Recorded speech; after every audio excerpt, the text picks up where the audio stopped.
আমরা সংক্ষেপে অ্যাডজেক্টিভ এবং নাউন চেনার উপায়গুলো একটু জেনে নেব। আমরা আজকের পর্বটি শুরু করার আগে সংক্ষেপে নাউন চেনার উপায় এবং অ্যাডজেক্টিভ চেনার সহজ কিছু উপায় জেনে নেব। তো চলুন শুরু করা যাক। সাধারণত কোনো শব্দের শেষে সাফিক্স হিসেবে, সাফিক্স আপনারা বন্ধুরা অবশ্যই জেনে থাকবেন, সাফিক্স সাফিক্স হচ্ছে কোনো শব্দের শেষে যে অক্ষর বা অক্ষর সমষ্টি যুক্ত হয় তাকেই সাফিক্স বলে। তো কোনো শব্দের শেষে যদি দেখা যায় TION, SION, MENT, CE, RY, ION, NESS, TY, AGE, TH, LOGY, MONY, DOM, SHIP, HWD, ENCE, OR, ইয়ার ইত্যাদি থাকে, তাহলে সেই শব্দটি সাধারণত নাউন হয়। তো কিছু কিছু ক্ষেত্রে বন্ধুরা এর ব্যতিক্রমও হয়, তবে এগুলাই বেশিরভাগ ক্ষেত্রে নাউনের চিহ্ন। এগুলো থাকলে সাধারণত বেশিরভাগ ক্ষেত্রে নাউনই হয়। তো এবার আমরা সংক্ষেপে দেখে নিব অ্যাডজেক্টিভ চেনার উপায়গুলো সংক্ষেপে। কোনো শব্দের শেষে সাফিক্স হিসেবে যদি আমরা দেখি AL, FU, FUL, ISH, OUS, TIVE, SIVE, LESS, BLE, ID, ANRY, ILE, IC, OSE,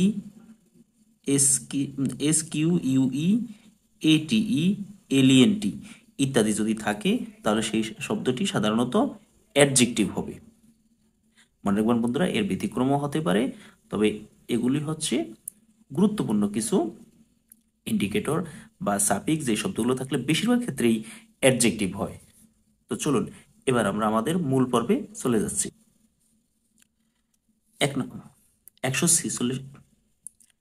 146 নম্বর প্রশ্ন, I am in the process of collecting material for my story, the underline word is N.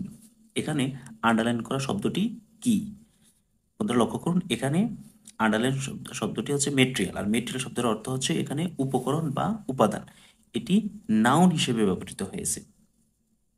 147 নম্বর প্রশ্ন, I had a talk with him, তাহার সাথে আমার একটি কথা ছিল। বন্ধুরা লক্ষ্য করুন, টক শব্দটি মূলত ভার্ব, কিন্তু এখানে টক শব্দটি ভার্ব হিসেবে ব্যবহৃত হয়নি, কারণ ভার্বের আগে কখনোই আর্টিকেল হিসাবে এ, এন, দি এগুলো ব্যবহৃত হয় না। তো তাহলে আর্টিকেল কিসের পূর্বে ব্যবহৃত? আর্টিকেল ব্যবহৃত সাধারণত অ্যাডজেক্টিভ বা নাউনের পূর্বে, আর এখানে টক শব্দটি নাউন হিসেবে ব্যবহৃত হয়েছে। এক্ষেত্রে অর্থ হচ্ছে তাহার সাথে আমার একটি কথা ছিল, তাহলে টক শব্দটি হচ্ছে একটি নাউন। 148 নম্বর প্রশ্ন, which one of the following is not a collective noun, নিচের কোনটি কালেকটিভ নাউন নয়? আপনারা অবশ্যই জানেন বন্ধুরা, কালেকটিভ নাউন হচ্ছে সমষ্টিবাচক নাউন, যে শব্দ দ্বারা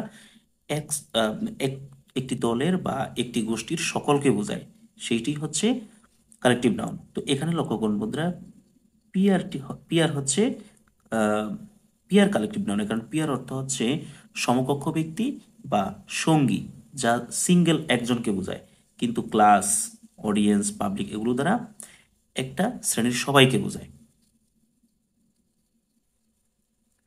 149 নম্বর প্রশ্ন, she was a beauty in her youth, here the underline word is a or an. এখানে আন্ডারলাইন করা শব্দটি আসলে কি? আন্ডারলাইন করা শব্দটি হচ্ছে বিউটি, যার অর্থ হচ্ছে সৌন্দর্য। আর বিউটি শব্দটি একটু আগে আমরা দেখেছিলাম যে কোনো শব্দের শেষে যদি TY থাকে, তাহলে সেটিও সাধারণত নাউন হয়। এটি হচ্ছে একটি নাউন, আর এর বিউটি অর্থ হচ্ছে সৌন্দর্য। লক্ষ্য করুন, এর পূর্বে কিন্তু আর্টিকেল রয়েছে, তো আর্টিকেল থাকলে সাধারণত অ্যাডজেক্টিভ বা নাউনই হয়। 150 নম্বর প্রশ্ন, the word diabetic is, diabetic শব্দটি কি? বন্ধুরা ডায়াবেটিক শব্দটি মনে রাখবেন, নাউন এবং অ্যাডজেক্টিভ দুটি, অ্যাডজেক্টিভ হিসেবে ব্যবহৃত হয়, নাউন হিসেবে ব্যবহৃত হয়। এই যে লক্ষ্য করুন, এর শেষে আইসি আছে, আইসি থাকলে সাধারণত অ্যাডজেক্টিভ হয়। তো এটি মূলত নাউন এবং অ্যাডজেক্টিভ দুটি হিসেবেই ব্যবহৃত হতে পারে। 151 নম্বর প্রশ্ন, what is the abstract noun form of hero, হিরোয়ের অ্যাবস্ট্রাক্ট ফর্ম কি? বন্ধুরা অ্যাবস্ট্রাক্ট নাউন তো আপনারা অবশ্যই জানেন, অ্যাবস্ট্রাক্ট নাউন হচ্ছে যে শব্দ দ্বারা কোনো ব্যক্তির গুণ বা অবস্থা বোঝায় সেটি হচ্ছে অ্যাবস্ট্রাক্ট নাউন। তো এখানে হিরোর অ্যাবস্ট্রাক্ট নাউন হচ্ছে হিরোইজম, অ্যাবস্ট্রাক্ট নাউন হচ্ছে হিরোইজম।